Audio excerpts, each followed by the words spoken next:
En el presente video se hablará sobre el conocimiento tradicional indígena, dando su concepto, donde nos basaremos en un marco normativo nacional e internacional y hablaremos sobre los diferentes tipos de conocimientos tradicionales indígenas que hay en Colombia. ¿Qué es el conocimiento tradicional indígena? Se refiere al conocimiento, innovaciones y prácticas de las comunidades indígenas y locales en todo el mundo, desarrollado a partir de las experiencias adquiridas a lo largo de los siglos y adaptado a la cultura local y el medio ambiente. Los conocimientos tradicionales se transmiten oralmente de generación en generación y tienden a ser de propiedad colectiva y adquiere la forma de historia, canciones, folclore, proverbios, valores culturales, creencias, rituales, leyes comunitarias, idioma local y prácticas agrícolas, incluyendo el desarrollo de las especies de plantas y las razas de animales. Algunas veces se llama tradición oral por la exposición oral tradicional que se practica cantando, bailando, pintando, esculpiendo, tallando y se lleva a cabo a lo largo de los milenios. Los conocimientos tradicionales son principalmente de carácter práctico, en particular en esferas como la agricultura, la pesca, salud, horticultura, la silvicultura y la gestión del medio ambiente en general. Este marco normativo les vamos a hablar sobre la protección del conocimiento tradicional indígena en Colombia. Esta protección se realiza a través de las normas dispersas, en las cuales se emplean aspectos como la protección del territorio, la organización y la autonomía de los resguardos. También el reconocimiento del derecho a la consulta y el conocimiento informado previo, y por último a la distribución equitativa de beneficios. La decisión 486 del 2000 de la CAM de la Comunidad Andina de Naciones hace referencia a la propiedad industrial y el conocimiento tradicional. Esta norma se establece en el artículo 3, que la protección se realizará salvaguardando y respetando el patrimonio biológico y genético, así como los conocimientos tradicionales de las comunidades indígenas, cuestión que en el Tratado de Libre Comercio suscrito por Estados Unidos pone en riesgo al permitir patentes sobre la vía y el conocimiento tradicional. En la Ley 23 de 1982, que habla sobre derechos de autor, que se dispone en el artículo 189, y es que el arte indígena, como la danza, el canto, las artesanías, los dibujos y las esculturas, pertenecen al patrimonio cultural.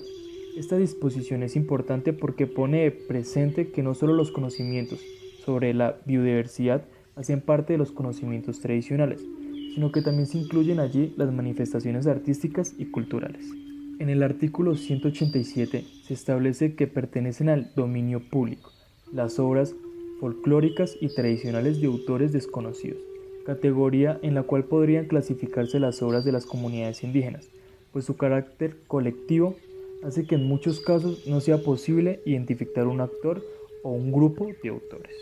En la Constitución Política encontramos el artículo 9, que habla sobre los principios fundamentales y se refiere tanto a la autodeterminación de los pueblos como al deber del Estado de velar por los derechos reconocidos y aceptados por Colombia, en convenios y en tratados internacionales.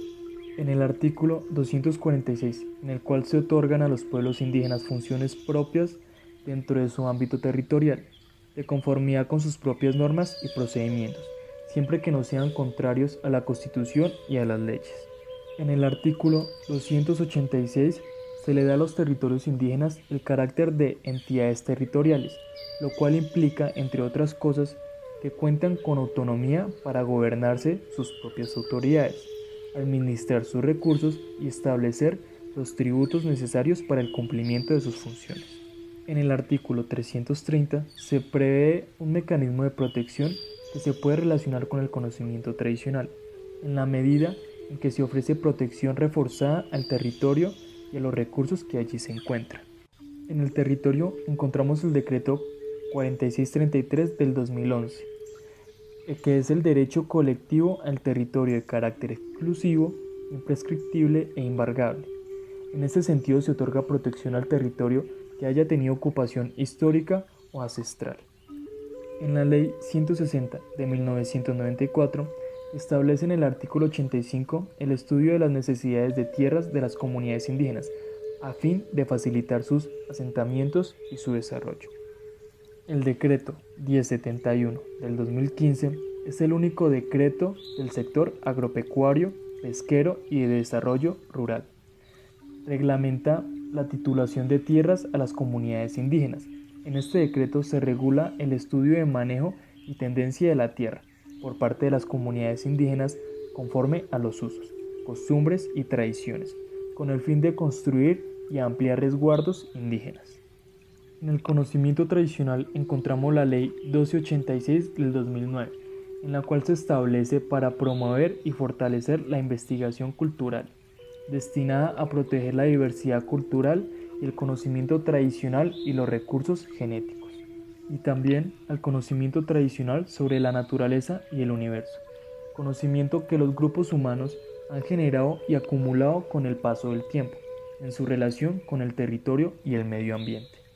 En la Ley 191 de 1995, por medio del cual se dictan disposiciones sobre zonas de frontera, y son dos: el consentimiento previo y la distribución equitativa de beneficios. Podemos observar dos sentencias, en la cual en la primera sentencia tipo C, 519 de 1994, en la cual se revisa la constitucionalidad del Convenio de la Diversidad Biológica, es posible observar que las alusiones al concepto de conocimiento tradicional están ligadas a su contribución al desarrollo económico, bajo el concepto de desarrollo sostenible, en el cual el aporte de las comunidades indígenas es determinante. En la sentencia C-150 del 2009 se aborda la constitucionalidad del Convenio Colombiano entre Suiza sobre la protección y promoción mutua de inversiones.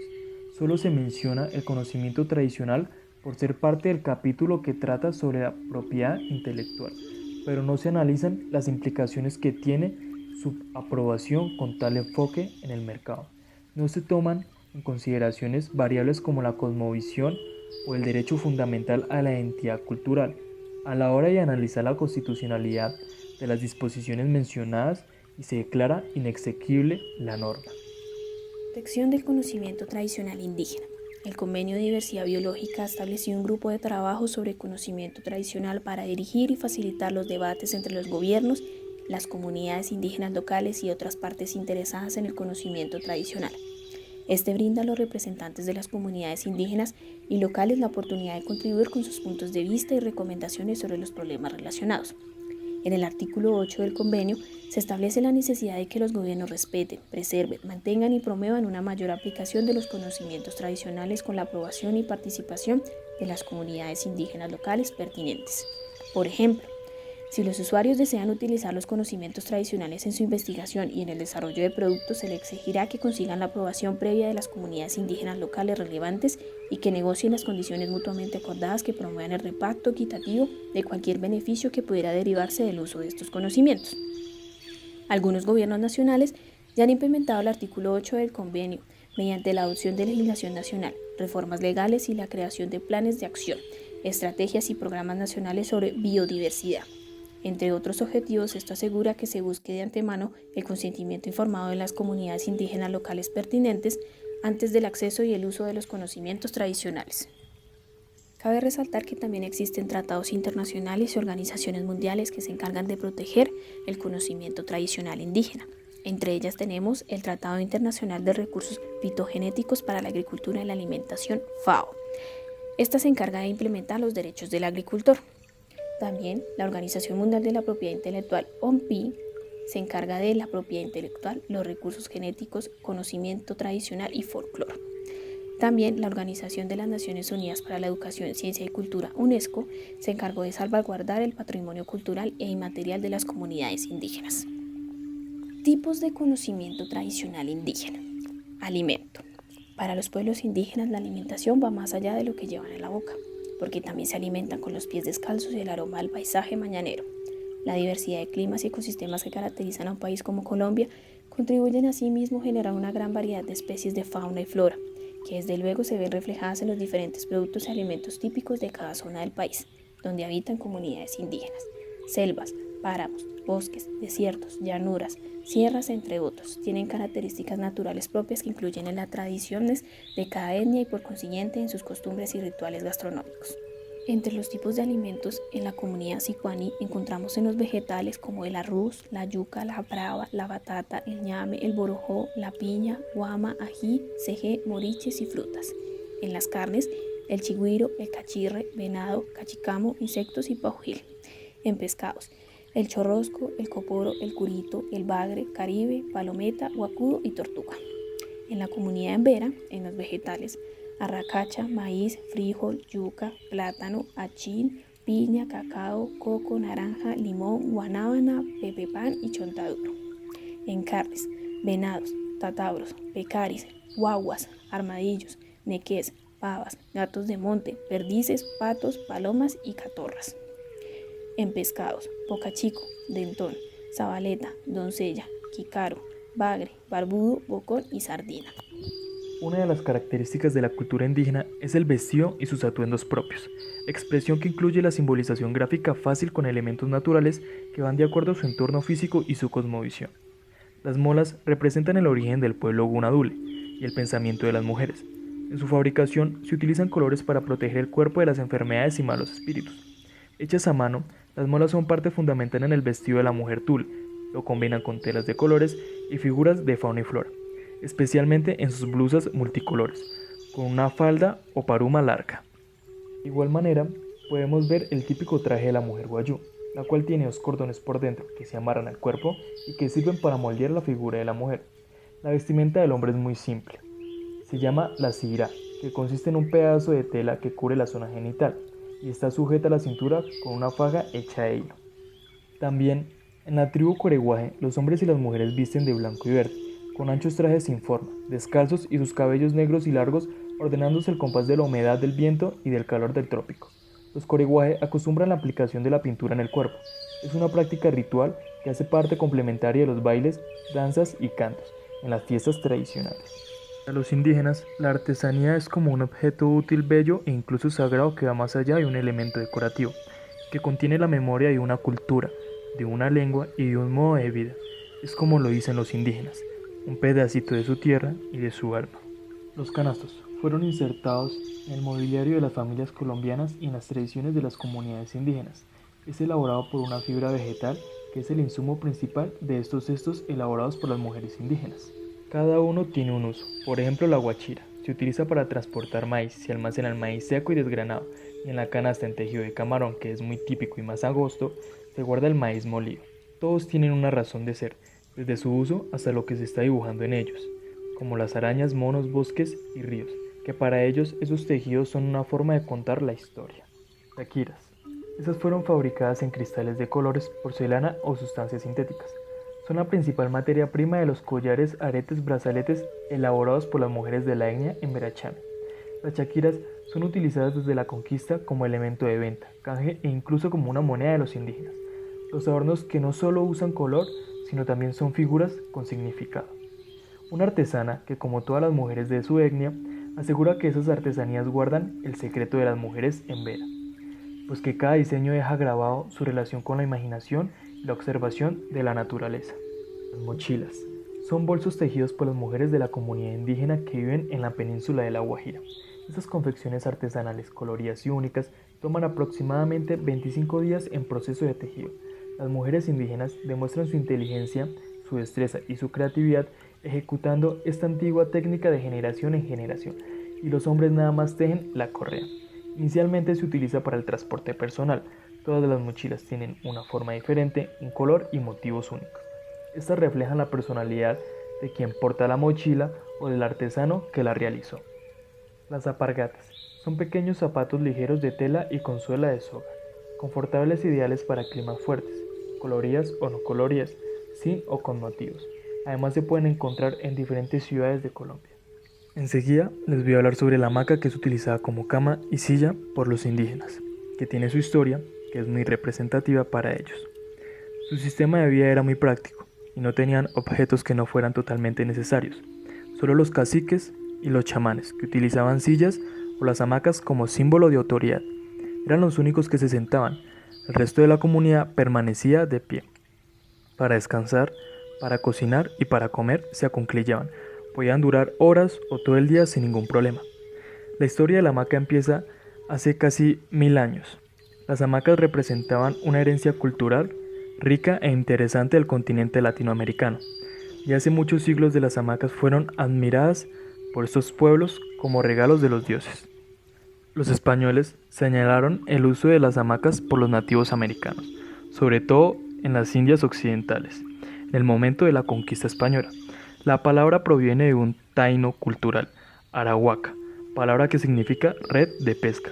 Las primeras hamacas se tejían de la corteza de un árbol, hamac, similar a una planta de aloe vera, y posteriormente este material fue reemplazado por fibras de sisal, porque era más abundante y sus fibras tenían una mayor suavidad y elasticidad.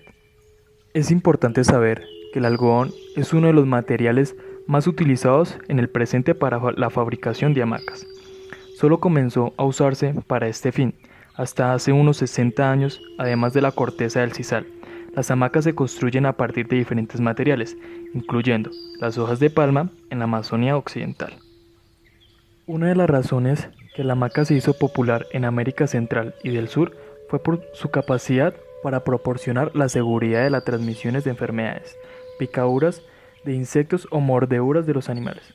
Al suspender su cama por el suelo, los habitantes estaban mejor protegidos de las serpientes y de las hormigas y otras criaturas mucho más peligrosas. También sirve de cobija en las noches frías y en el desierto.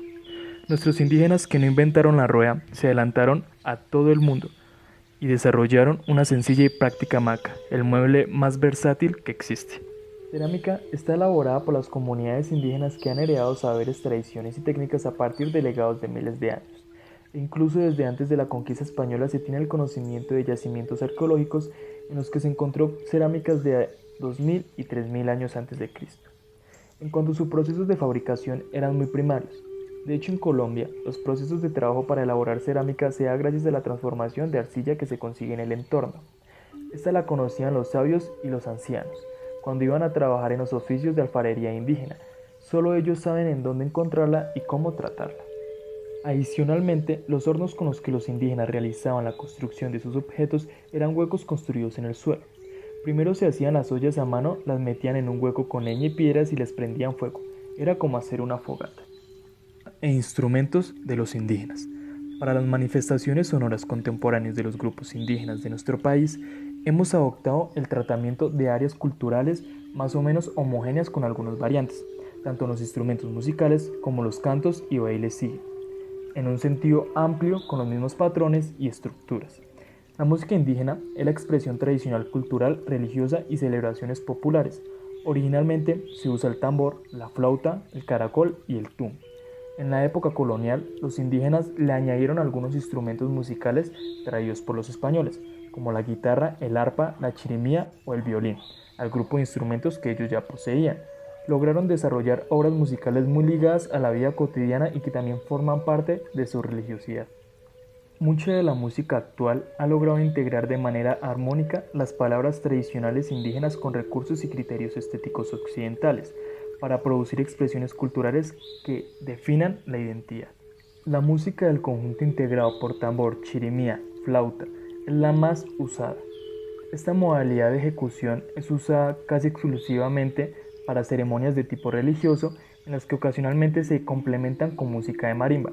La importancia que tienen las manifestaciones musicales son los pensamientos y la ideología religiosa de los grupos indígenas, que son mitos como el mito Puinabé, el héroe mítico representante del bien, hace que se construyan y se toquen flautas de los huesos del antihéroe como objeto de consolidar su poder sobre el mal. En otro relato mítico es que un tambor es utilizado como medio de comunicación entre los humanos y un ser sobrenatural de forma animal. De acuerdo al mito Cowi, la tanta, trompeta ceremonial, es utilizada para transformar la realidad, cuando el ser creador trata de liberar al ser que encarna la fertilidad, solo tocando aquel instrumento. Los sonidos de estos instrumentos son objetos sonoros parecidos aquí como elementos transformadores entre dos mundos o niveles distintos de la realidad. El lenguaje cuna que es utilizado por los indígenas no emplea términos que correspondan directamente al concepto de castellano, de música, canto, canción y baile. Las vocales cuna se asocian directamente con el término igar, que puede ser traducido como camino orientado a la comunicación con el mundo de los espíritus. La palabra igar, que aparece en las canciones indígenas, tiene convenciones lingüísticas y musicales específicas y se aprenden con un entrenamiento especializado. La música puede ser para ellos cantos de alabanza, de rito, de petición, bailes y danzas rituales, como también un rezo o una forma de contar historias, mitos y leyendas. Por ejemplo, Tototoe es un canto de súplica de los Eberachami, al sol, a la luna y a la nudez. Plantas medicinales. Los pueblos indígenas amazónicos se especializaron en el conocimiento de una diversidad de plantas medicinales: hojas, raíces, cortezas, flores, semillas, resinas, aceites, y en la combinación de estas para preparar infusiones, jarabes, emplastos y polvos que utilizan en la curación de diferentes dolencias físicas. Contaban con especialistas herbolarios y curanderos denominados Tata Hanana, por los Tacanas, y Mitamí, por los Lecos. Para estos pueblos la salud y la curación estaban estrechamente vinculados a su mundo espiritual, y en conexión con la naturaleza, en el mundo Tacana existían espíritus o edutsis encargados de velar por la salud de las personas. Tipos de plantas medicinales. En la comunidad Sicuani se encuentra el bototo y el matarratón. En la comunidad Vera, el bildé, el bejuco de monte y el borrachero. En la comunidad Guayú, el balicé, dícese que es una vija roja. El molúa, una vija blanca, y el jaguapía. Algunas comunidades como los arhuaco, ubicados en la Sierra Nevada de Santa Marta, utilizan como planta medicinal la hoja de coca y el ayú mezclado con cal. Lengua. En Colombia contamos en la actualidad con más de 65 lenguas indígenas vivas. Casi 1 millón de compatriotas nativos de este territorio hoy se comunican por medio de ellas, especialmente en zonas limítrofes del país y en asentamientos localizados en diversas regiones ecológicas. Estas lenguas ancestrales, que han logrado sobrevivir a diversas políticas lingüísticas coloniales y republicanas, son tan dignas de estudio como cualquier lengua, y al contrario de lo que con ignorancia se piensa, tiene sistemas tan completos y admirables como los de toda lengua, que sirve como medio de comunicación grupo humano. Y es que para la lingüística no hay rangos entre los idiomas. Una lengua indígena tiene la misma importancia que el inglés o el francés, el japonés o el griego clásico, así se hable por un puñado de individuos en cualquier lugar apartado de nuestro país. La diversidad de lenguas indígenas de Colombia es notable y su estudio está en proceso. Algunos lingüistas las clasifican en 13 familias lingüísticas diferentes y agrupan como aisladas o sin clasificar a 7 lenguas. Otros lingüistas consideran 14 familias y el grupo de aisladas lo reduce a 6. Lo cierto es que cada día se va demostrando que estos idiomas poseen estructuras y características específicas, muchas veces no contempladas por las teorías lingüísticas conocidas, de tal suerte que al avance y profundización de su estudio no solo repercutirá en una clasificación más precisa, sino también en el conocimiento del lenguaje humano. Cosmología. Se encontraron 3 tipos diferentes de visión para los indígenas. En primer lugar, comparten una visión común sobre las divisiones del cosmos y las características que distinguen a cada una de sus partes. Conciben el universo formado por 3 planos superpuestos y orientados hacia los 4 rumbos cósmicos. La Tierra siempre aparece como el plano principal, ubicado entre el espacio celeste y el inframundo. Cuando se refieren a los rumbos del universo, mencionan en primer lugar el rumbo donde sale el sol, que tiene color rojo. El oeste es el lugar donde se oculta el astro y se reconoce por su color amarillo, y el norte se señala con el color blanco, mientras que el sur es el rumbo de los muertos y se identifica con el color negro. En segundo lugar, esta concepción, cada plano del universo está subdividido por capas idénticas con un nombre. El cielo tiene 7 capas o escalones, mientras que el inframundo tiene 5. La Tierra es el punto de equilibrio entre el plano celeste y el inframundo, entre los seres humanos y los dioses. La parte media entre el cielo y la tierra se yerbe un árbol llamado árbol florido o de la vida, que nace en un lago de aguas cristalinas poblado de peces y plantas que crecen en sus bordes. El árbol florido primero fue una ceiba y después se convirtió en un árbol multiforme que reunía las cualidades de diferentes especies vegetales y producía los alimentos más variados. En tercer lugar, también piensan que el cosmos está dividido en 3 niveles: cielo, tierra e inframundo. El cielo está dividido en 3 pisos, donde habitan las estrellas, la luna, las constelaciones y el sol. Y el inframundo o infierno, como lo llamaron los cristianos, es un lugar húmedo y oscuro donde moran los muertos.